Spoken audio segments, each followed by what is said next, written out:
മധുര മുരുക ഭക്ത മഹാസംഗമം തത്സമയ സംപ്രേഷണത്തിലേക്ക് ഹിന്ദു മുന്നണി സംസ്ഥാന അധ്യക്ഷൻ കാടേശ്വര സുബ്രഹ്മണ്യം ഉൾപ്പെടെയുള്ളവർ സംസാരിച്ചു. വിവരങ്ങളുമായി ചീഫ് എഡിറ്റർ പ്രദീപ് പിള്ള ചേരുന്നു. പ്രദീപ് പിള്ള, 6 ലക്ഷം പേർ ഈ മഹാസംഗമത്തിൽ പങ്കെടുക്കുന്നു എന്നാണ് മനസ്സിലാക്കുന്നത്.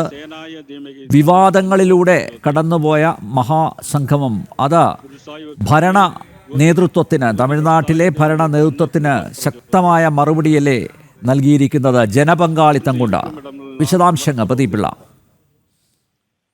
അനിൽ നമ്പ്യാർ 5 ലക്ഷം പേർ പങ്കെടുക്കും എന്നായിരുന്നു വിലയിരുത്തൽ, എന്നായിരുന്നു വാർത്തകൾ. പക്ഷേ അതൊക്കെ കവച്ചു വെച്ച് 6 ലക്ഷത്തോളം പേരാണ് മധുരയിൽ ഇപ്പോൾ അണിനിരന്നിരിക്കുന്നത്.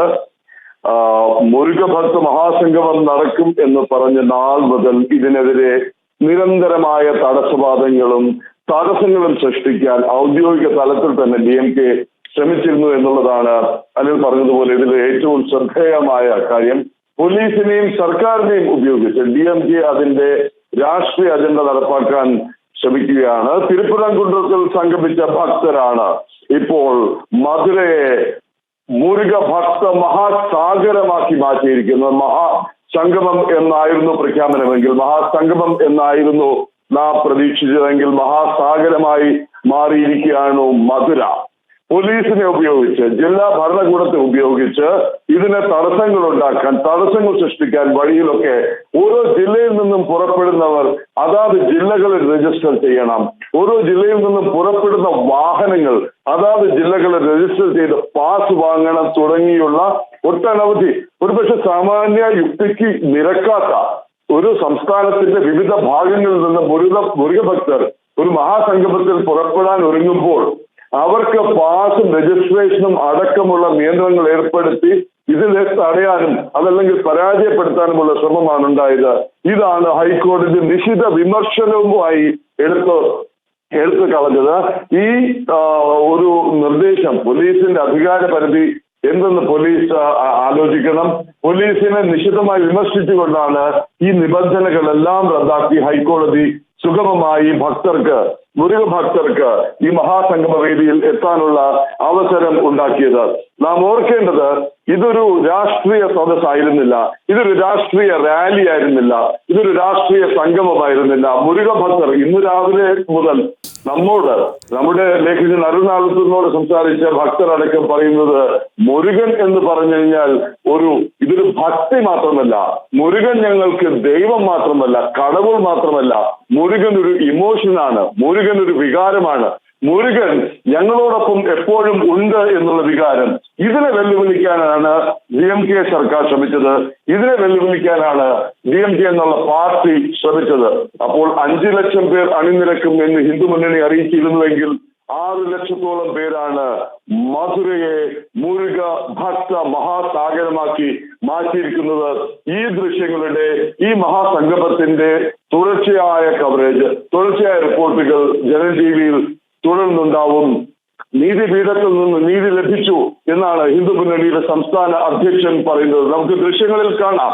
ഏറ്റവും ഒടുവിൽ DMK ശ്രമിച്ചത്, ഹൈക്കോടതി വിധിയും വന്നപ്പോൾ, അല്ലെങ്കിൽ എല്ലാവിധ ശ്രമങ്ങളും പരാജയപ്പെട്ടപ്പോൾ ഉണ്ടായ ശ്രമം എന്ന് പറയുന്നത് ഈ സംഗമത്തിൽ യോഗി ആദിത്യനാഥും പവൻ കല്യാണും എത്തുന്നു, അത് രാഷ്ട്രീയ അജണ്ടയാണെന്ന് പറയാൻ ശ്രമിച്ചു.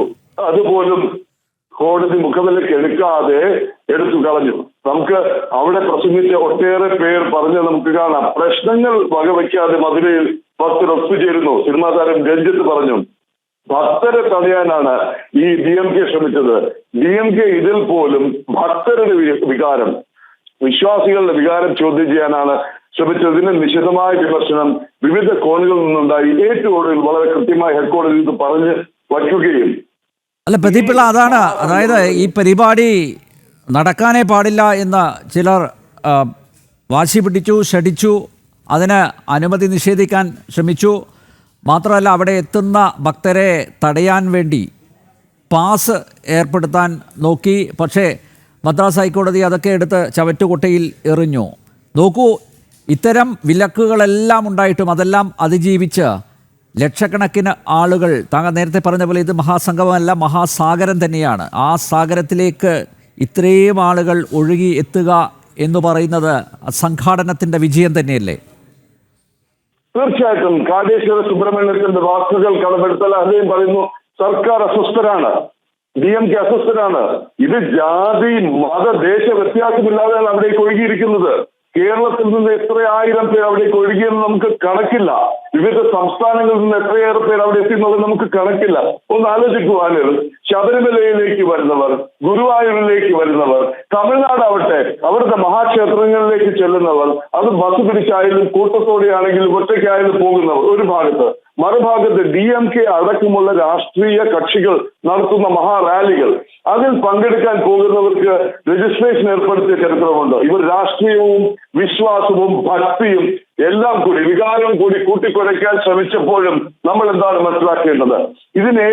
ഇത്തരം ഏതെങ്കിലും ഒരു സംഗമത്തിൽ, ഒരു റാലിയിൽ, ഒരു സമ്മേളനത്തിൽ പങ്കെടുക്കാൻ പുറപ്പെടുന്നവർക്ക് രജിസ്ട്രേഷൻ, പാസ്, വാഹന നിയന്ത്രണം, ഒരുപക്ഷെ ഇതിപ്പോ അവിടുത്തെ തമിഴ്നാടിന്റെ സെക്രട്ടേറിയറ്റ് വളയാനുള്ളത് പ്രക്ഷോഭമാണെന്നിരിക്കട്ടെ, നിയന്ത്രണങ്ങൾ ഏർപ്പെടുത്തിയാൽ നിയമവ്യവസ്ഥ പാലിക്കാൻ ആണെന്ന് പറയാം, ലോ ആൻഡ് ഓർഡറിലേക്ക് വിരൽ ചൂണ്ടുന്നതാണെന്ന് പറയാം. ഇത് മുരുക ഭക്ത മഹാസംഗമം ഹിന്ദു മുന്നണി സംഘടിപ്പിച്ചിരിക്കുന്ന പരിപാടി അവിടേക്ക് ഒഴുകിയെത്തുകയാണ്. 6 പടൈ ക്ഷേത്രങ്ങളുടെ അതേ മാതൃകയിൽ അവിടെ ഒരു വലിയ വേദിയിൽ മുരുക ഭക്തർ ഒത്തുചേരുമ്പോൾ അതിൽ പോലും അസ്വസ്ഥരാകുന്ന, അസഹിഷ്ണുത പ്രകടിപ്പിക്കുന്ന ഒരു സംവിധാനമാണ് തമിഴ്നാട്ടിലുള്ളത്. പക്ഷേ അതിനുള്ള മറുപടിയാണ് ഇന്ന് നമ്മുടെ സ്ക്രീനിൽ കാണുന്ന, ഇന്ന് ജനൻ TV ഇപ്പോൾ കണ്ടുകൊണ്ടിരിക്കുന്ന പ്രേക്ഷകർ കാണുന്ന ഈ മഹാസാഗരം. അനിൽ, യെസ്, വളരെ നന്ദി ശ്രീ പ്രദീപ് പിള്ള. മധുരയിൽ മഹാസംഗമം നടക്കുകയാണ്.